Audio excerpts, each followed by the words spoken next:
Noble Eightfold Path, and we come to the last talk on the Four Great Effort.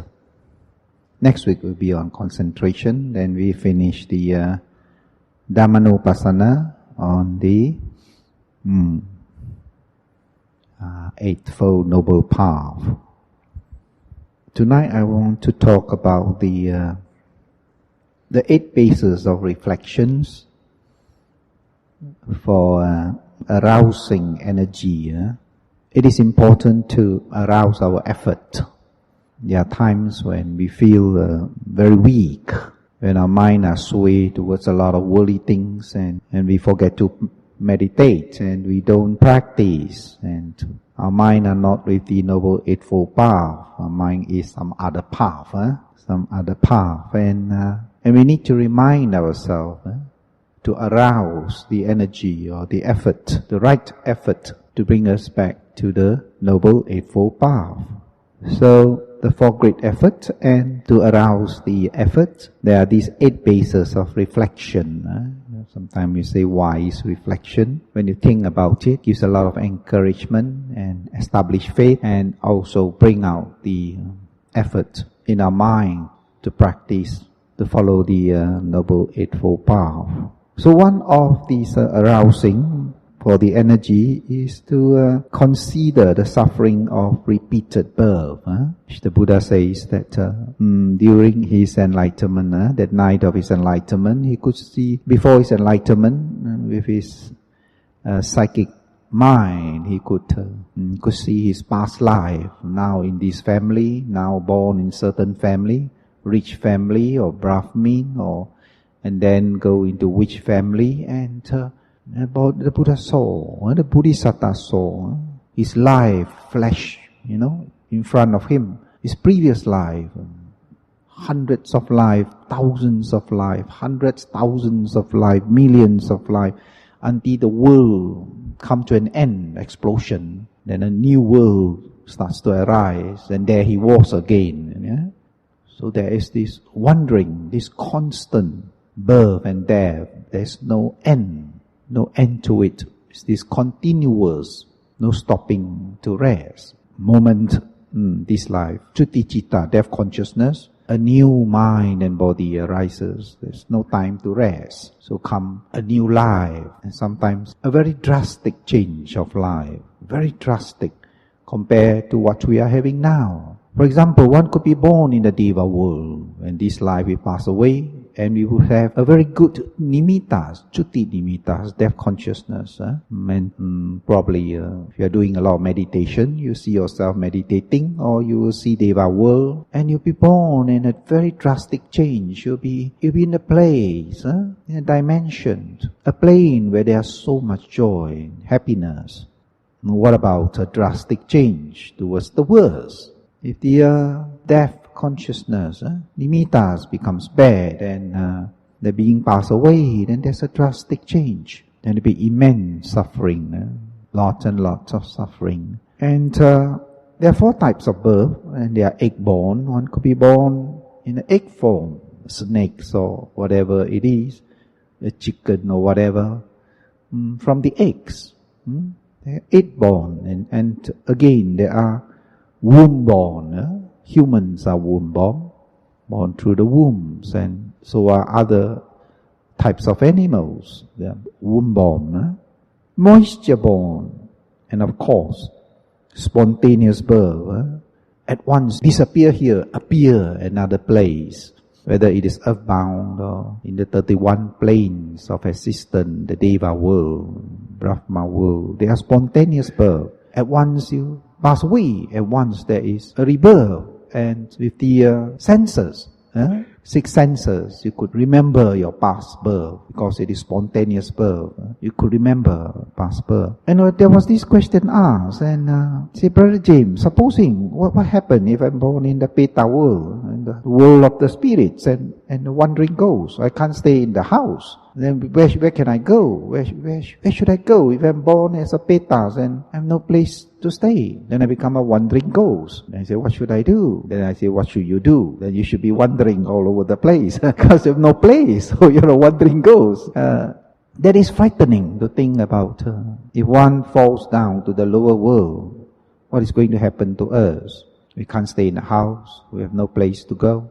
Then we are alone, wandering. That is frightening to think about it. But not only happens drastic change when one passes away and take birth in another form, even in the human world itself. Recently, I read the articles in a newspaper in Europe, and they're having a very bad times. And people with high position and with very secure life, and suddenly their life take a very drastic change. It is like a reborn, like rebirth. You go to office, wear ties, and they dress very well, and suddenly they are retrenched. The industries collapse, and they're jobless. And after a couple of months without job, they no longer can afford to pay the mortgage, their house, their cars, and so forth. And this man was thinking of getting married. He was about 40 plus and was thinking to himself that it's time for him to settle down. He got a very sturdy girlfriend, and he got a house on installment. He got a car, got a nice job. Suddenly he lost his job. Couldn't pay for the house and the car. So the bank took away the house, and so the car was lost. And he couldn't approach his two brothers, because his two brothers, they're having families and they're having hard times as well. He was very ashamed, and he became one of those wandering human. He has no place to stay, no place to sleep at night. Sleep on the corridor, in front of the shop house when the shop closed, or on the benches in the park. And they're chased away by the police. So he find a place where he can sleep at night when nobody is around. And soon he's so different. No longer clean shirt and pants. Now he's shabby, unshaved and dirty for days, never bathed. When it's cold, he has to burn some leaves or branches to keep himself warm, and just move on from place to place. Do not want to be recognized by people. And his family doesn't even know that he is in a sheet. It's such a suffering time, and he's too shy to let them know. Anyway, they couldn't help. Even if they know, they couldn't help him at all. They themselves are in deep trouble. It was a drastic change. It is just like rebirth, fall down from grace. Like human down to the Peta world, fall down, become a wandering without home. Now that is terrible. One do not need to see what is going to happen if one falls to the lower world, become a wandering ghost. There's no place where you can rest in safety. And in this going on, this wandering from life to life and the 31 planes, probably we could have gone through all the planes. Probably we have been to all the Devas world, only we have forgotten. Maybe even in the Brahma world, once we will be there for a long, long time. We have forgotten after we have come down for so long. And what happened? We could have been down to the deepest, lower realm of suffering. We would not know. Even the Bodhisattva have gone down to hell and back to the human world. Finally, enlightenment, Buddha himself.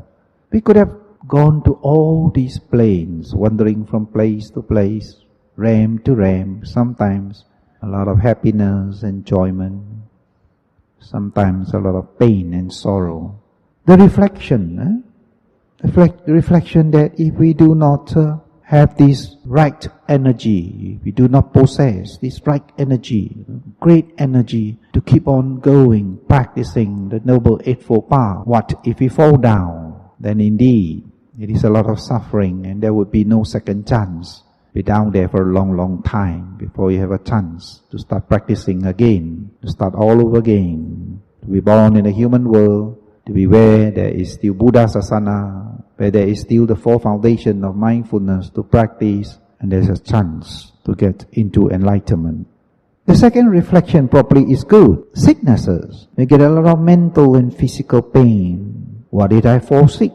If I don't practice, and when I fall sick, then it's hard to practice. When there's so much pain, mentally and physically, it's hard to practice. Just as when you sit in meditation and there's so much pain in your back or neck or legs, find extremely difficult to concentrate and find difficult to take the pain as object. Because a lot of meditators find pain as a very difficult object to take for meditation. Because it could be so pain that it makes your head, you could feel the pain in your head as well. It can make make your head like one block, like numb. When the body feels the pain, you could numb your head as well. So intense pain is hard. It's hard to take as an object.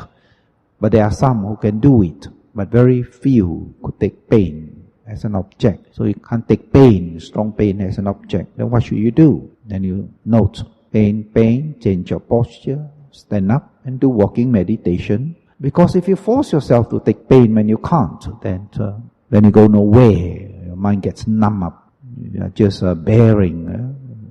You just bear. Practice khanti, patience, to bear the pain. But it's better that you learn to take pain slowly. So you do your walking meditation. There are other posture, or you change your posture, release your leg, and then watch the pain goes away, and then you feel the numbness, and then becomes no sensation, no pain. So pain is quite a difficult object to take, but you have to learn to take a bit of it. And if you consider that, what if you don't meditate and you are really sick?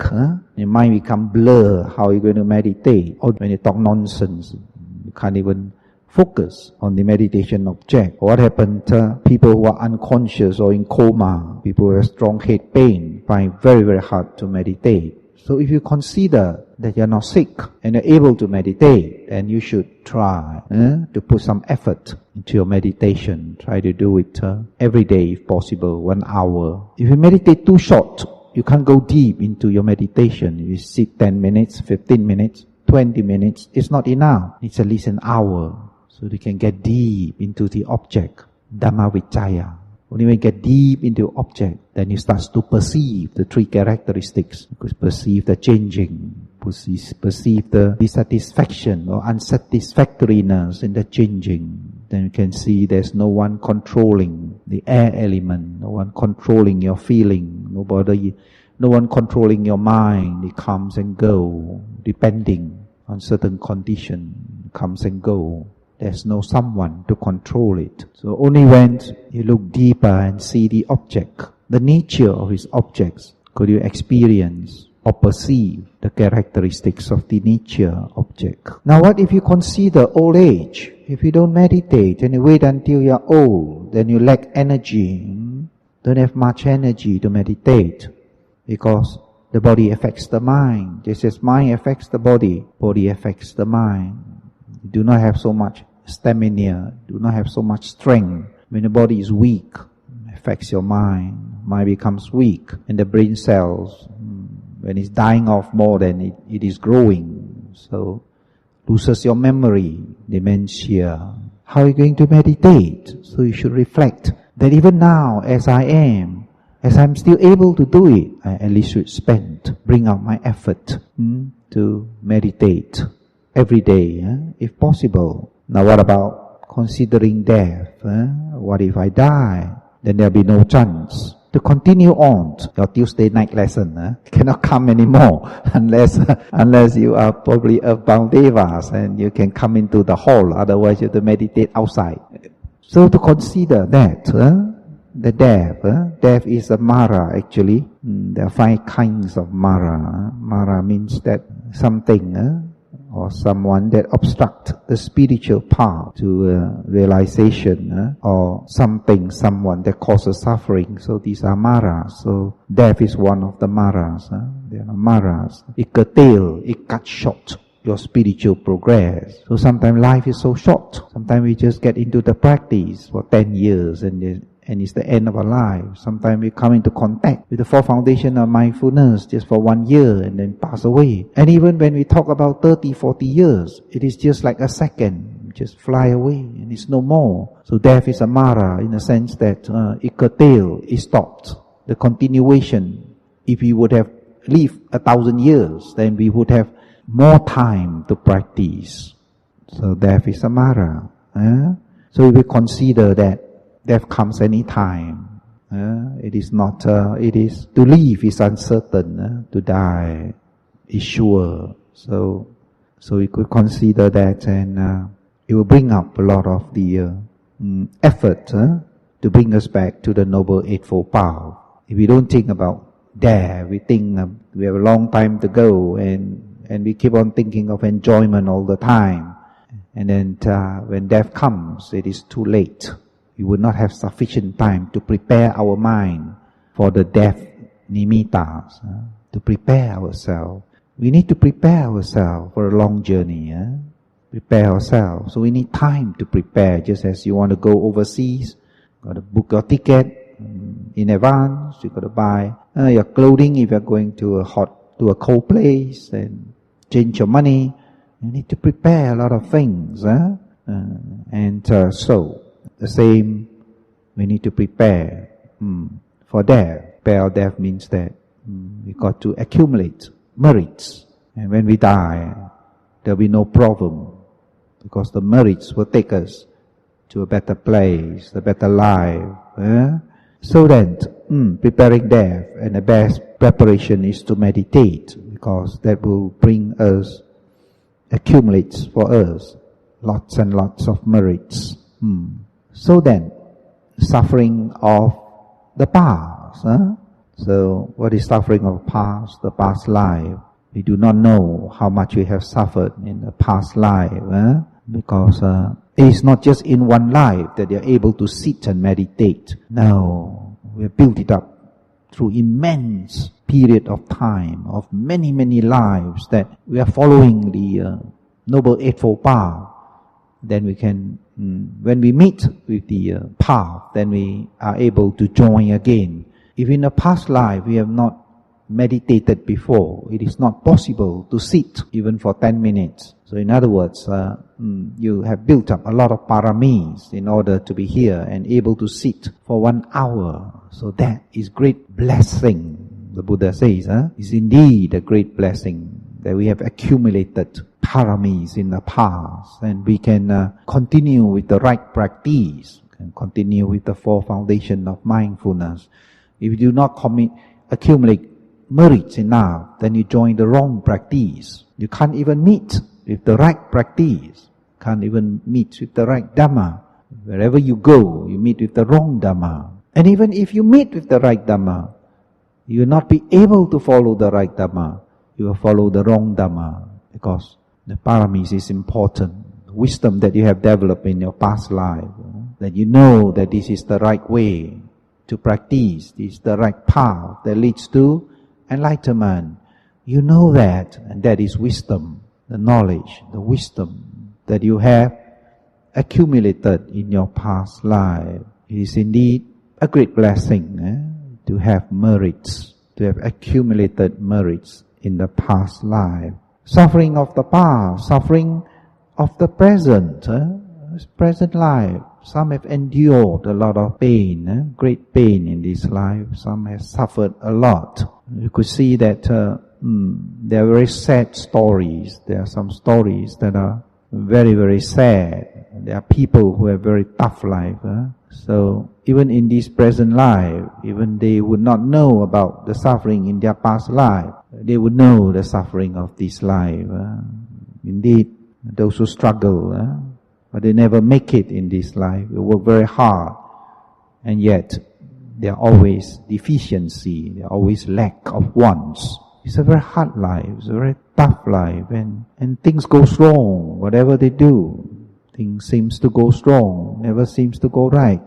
So there are people who has a very, very tough life, even in this life itself, in this present life. And what about the future life? What if we pass away in this life? What happened? Do not know where we are going to do not know what, do not know where, do not know how, do not know what you are going to be in the future life. We are not sure, because there's this wisdom that is not developed. And even if the wisdom is not strong, then you need to develop concentration. Because when the mind is concentrated and pure, there will be no fear. The five hindrances are suppressed. And in the dying moments, there will be wholesome mind, because the unwholesome mind cannot arise. But if concentration are not developed, the hindrances are strong, then the chances are it is very tough to have a good nimittas when the time comes. So we need to develop mindfulness. And how do we have this mindfulness? We need to have great effort. effort to keep on meditating and bring out this mindfulness. Only when this mindfulness is established, built up, then concentration becomes strong. When concentration becomes strong, then there is this peace and calmness, and the defilements are being suppressed. They could not arise. Mind becomes clear. And then wisdom arises. So when you talk about too much concentration, concentration is never too much. We need a lot of concentration for absorption, for jhana. And also we need a lot of concentration for realization, to keep the mind peaceful, clear and calm. For realization. How does this concentration comes about? Should be right concentration. Should be wholesome concentration, not unwholesome concentration. Unwholesome concentration is suffering. It is disturbing. The wholesome concentration is never disturbing, because it comes with the 19 types of wholesome mental states that we have gone through previously. Right concentration is always good. It arises with stability. It arises with what? With joy. The mind is concentrated. It becomes light, pleasant, stable, joyful. Right concentration is never wrong. It's never too much. It is built up by way of mindfulness. In the four foundation of mindfulness, we need strong concentration for realization. Suffering of maintaining this body. See, this body produces, this body is really troublesome. Need to bathe. If we don't bathe, then we are so smelly. We can't go out if we don't bathe. We don't want them to come near you, especially when you're eating food, because they will be extra smell mixed up in your food. So we need to maintain this body. It needs to clear the stuff that is useless in our body, to clear it off, and need to bathe. We need to exercise. If not, our body becomes weak. We need to move our body. If you sit, as you know in meditation, if you sit long enough, half an hour, 1 hour, then you feel numbness and pain. So we constantly move our body. We sit, then we walk, then we lie down, then we stand. So that is maintaining the body, so it does not produce stress. If you stand too long, it produces stress to the body. If you sit too long, it produces stress to the body. Then the body is something wrong, and there will be aches and pains. Even if you sleep too long, then you're getting a lot of pain in your body. And diseases and sicknesses arises if you stay too long in one posture. There's this supposed to be a holy man in India, and he sit in front of the temple, and he didn't move. Imagine that. They say that he sit for years, and he didn't move. He just sit there in front of the temple, and those people who come to pray to their God will pour milk inside his mouth for him to drink, and he just survive on soft food, on liquid, but not hard food, just on milk and some liquids, and until his body could not move. There's no more pain from his body. Whole body is numbness, but he can still open his mouth. He can still open his mouth to drink. The rest of his body, there's no more pain, and the Westerners are very curious, and they came and tested his body, and they poked his body, but there was no more pain. There's no more pain. The body do not feel pain anymore. They put needles and poke and poke and poke. The whole body no pain, but he still survived. He probably looks like 60, 70 years old, but he has been sitting for years and years and years without moving in front of the temple door, and he survived because people feed him. People bring milk and feed him every day, and some water or fruit juice or whatever it is. So not only the body, even other part of the, let's say the eye, for example, or ear. Now eye, for example, if one is buried underground for months and months, and then he will become blind. Once he doesn't use his eye muscle, when it comes out to the light, he become blind, can't see. Now that is, the body needs to be maintained. You must know how to maintain your body so that it can be healthy. We need this body. For meditation, for spiritual life, it's just like a boat crossing the ocean. You need a healthy boat without leak, without hole, so you can roll across the ocean of suffering. So we need this mind and this body, healthy mind and body, for crossing over the suffering We call that Sankhara, birth and death. Maintaining this body, we have to eat, we have to exercise, we have to sleep. So this is indeed suffering, and of course it's a Mara. It comes under the 5 types of Mara, which I will go through a little bit afterwards. That if you are born again and again with this body, and there will be a lot of pain. But if you are born with the Deva body, then it's all right. Deva body, they are very fine bodies. Call them subtle body. The body are very fine. Human bodies are gross, and so they have a lot of pain arises from our body. So there are less pain, I suppose, probably very, very less pain if one is born with a Deva body. But a Peta's body too, they are subtle, but they are born with pain. A lot of the Peta bodies, they are very subtle too, but because the nature, they are born such, they have body pain. Another reflection on the wholesome energy leading to success, worldly and spiritual. If you contemplate on, one must not be lazy, one must to be successful, we have to put in a lot of energy. Success don't come by itself.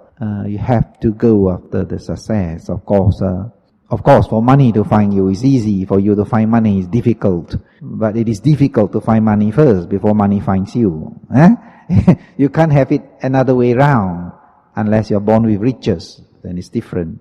Don't have to work. Put the money in the bank and you get all the interest. Don't even have to sweat. Money makes money. But before you have the money, you have to sweat for it first. Unless your karma is so good. So effort is important to be successful.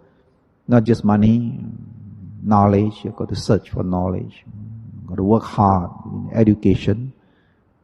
Effort brings success. Without effort, everything is lost. Even worldly success needs a lot of effort. And of course, spiritual success needs a lot of right effort. I like to go through a little bit on the 5 kinds of Maras. Death is a Mara, in a sense that if you are meditating and you're practicing and death comes and it stops your practice and you do not know where you are going to be born, whether you're still able to continue on with your spiritual life, with the 4 foundations of mindfulness. So in that way, death is a Mara. And we have the kilesas as a Mara, of course, defilements. That is the problem. If there's a lot of strong defilement in our mind, it becomes an obstruction to our calmness, to our concentration. We find very hard to concentrate when we meditate. Rising, falling, then the mind goes somewhere else. And rising, falling, don't know where it goes to. Could sit there for 1 hour, but don't know how many rising and falling that you are able to note. If you are able to note 100 rise and fall, that will be fantastic. Some of them find even difficult to do 100 noting. How many noting can you get in 1 hour sitting? Did you count yourself? One day you start counting and see how many noting you can get. Rising, falling, 1 noting. Rising, falling, 2 noting. Your mind is able to stay there. See whether you can stay there 100 times. When I say, okay, time's up, share merit. Brother James, I got 100 noting. How fantastic. How many of you can put out your hands and say, I got 100 noting? Difficult.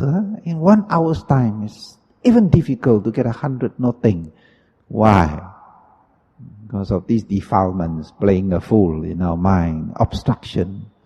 Just obstruct you, thinking nonsense, thinking of the past, thinking of the future, to work things undone, things that is done not satisfactory, things that you need to do.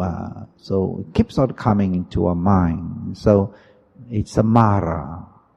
If it doesn't disturb, then it's very easy for us to meditate. There are some who find meditation is so easy, meditation is so delightful, so wonderful. Whenever they sit, the rise and fall just stay there. So in other words, they have practiced a long time and they're able to maintain the concentration because of the wholesomeness of the mind. When they sit there and the mind stays. So that is fantastic. So you need to cultivate that. You need to keep on meditate until you're able to cultivate that state of mind, concentration. Otherwise, you have to do battle with your mind, which I said previously. It is the fight internally.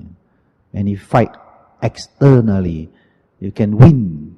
And then you have to start all over again, because you're never able to subdue your enemy, because enemy keep on coming. There's no end to enemies.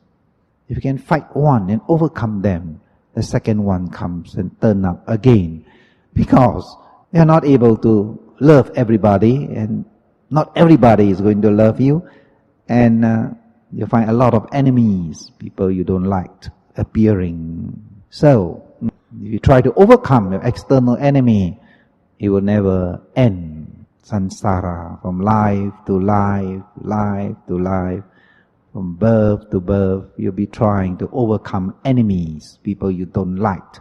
There'll be no end, but you have to overcome internal enemies, the enemies within. That is a real battle. Once you overcome them, you gain Nibbana, and that's the end of suffering.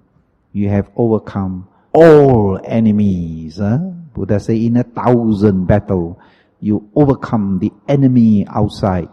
Yet better to overcome the internal enemy. More difficult is it, indeed, to overcome the internal enemies. What is these enemies? Your defilements, likes, your dislike, your greed, your hatred, jealousy, your remorse, your hatred, displeasure, expectation. All these enemies come in different guise. They wear different masks. And so you can't recognize them. The moment you recognize one, another face come out. A different face, and you think that is your friend, but they are your enemies. So you need to recognize them. The internal fight to overcome these defilements internally. Once you able to overcome them, then you have conquered your enemies, then you are free. You do not need to fight anymore. Otherwise, from life to life, sometimes you are very busy fighting external enemies. We do not know how to fight the internal enemies. And meditation is fighting the internal enemies. Recognize them. We weaken them. We note them so they don't become strong. Then they pass away. And our mind become more and more wholesome and pure. So in that way, when you reach to concentration, the mind suppresses all these enemies. They cannot arise. And when they cannot arise, you have a chance. A chance to what? A chance to gain realization. If they keep on arising and disturbing, then you can't gain enlightenment.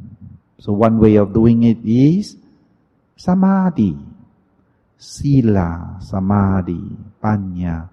Sila is to build up your purity in the physical action. Samadhi is built up your purity in the mind in order to overcome the defilements. And panya is the purity of views. Yeah? In other words, you are not confused anymore. You see things as they really are. So in that way you gain enlightenment. And then we have what? We have death. Death as a mara, which I have spoken. We have aggregate as a mara, the fourth one. Aggregates, the 5 aggregates, they are mara. Whenever we appear with mind and body, suffering follows. We can't escape from suffering. 5 aggregates. What are the 5 aggregates? When there is sanya, when there is perception, we suffer because there is perception. Because we remember, we perceive, so therefore there is suffering. We perceive a lot of things we don't like, perceive things we like, we attach, perceive things we don't like, then we have ill will, anger and hatred. So that is suffering, mental suffering, because we perceive, because we feel. Therefore, there is suffering. It follows us when we cling to this feeling, pleasant feeling we want, unpleasant feeling we don't want. So we suffer. And this body, we suffer.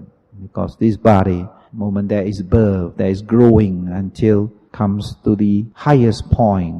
then the decaying sicknesses, pain, disease and death. So if this body we suffer, if this consciousness we suffer, the sixth sense consciousness, so these aggregates, when there is these five aggregates comes together, mind and body, suffering comes together with these aggregates. Comes together. They are very, very good friends. Inseparable. They cannot be separated. This mind and body cannot be separated from pain, from suffering, because they are one. Whenever there is this aggregate, there is suffering. And only when comes the realization, when these five aggregates do not come together, then there is no more suffering. Buddha say, when there is no birth, then there is no old age, then there is no disease, decay, there is no dying. So therefore, one is liberated, one is free from pain, from suffering. So the aggregates, the five aggregate is Mara, five aggregates is Mara. And the last one is karmic activities, karma. The things we think, the things we say, the things we do, the action, mental action, verbal action, physical action, that produces karma formation, give rise to repeated birth, and therefore they are maras. In other words, they are suffering. They are enemies. Karmic action. Even though we say that we do wholesome action, we are born in the Deva world, a lot of happiness. But again, even the Devas, if we don't do bad there in the Deva realm, they just enjoy themselves. But once the wholesome karma is used up, then they have to fall down again. Then they have to start all over again. They start to build up merits in order to enjoy. So the karmic action, therefore, is Mara. So there are these five kinds of Mara. Some of these are closely related to what I have talked about just now on the reflection. So I wrap up the talk on the four great efforts, and next week we'll go to the concentration, and I will go briefly to various types of concentration. And after that is an important subject. I'm going to go deeply into the five faculties, go one by one and see how the five of them are balanced up, not just one against the other, but the five that are balanced up, not just effort balanced with concentration. Now, effort needs mindfulness built up, then concentration builds up. So we need all these five to balance up. When they are strongly balanced up, then leads to realization. Five faculties are very, very important subject. Probably I'll give 10 talks on that, one at a time, and how they balance up, one among the others. So any question for tonight talk? Any question?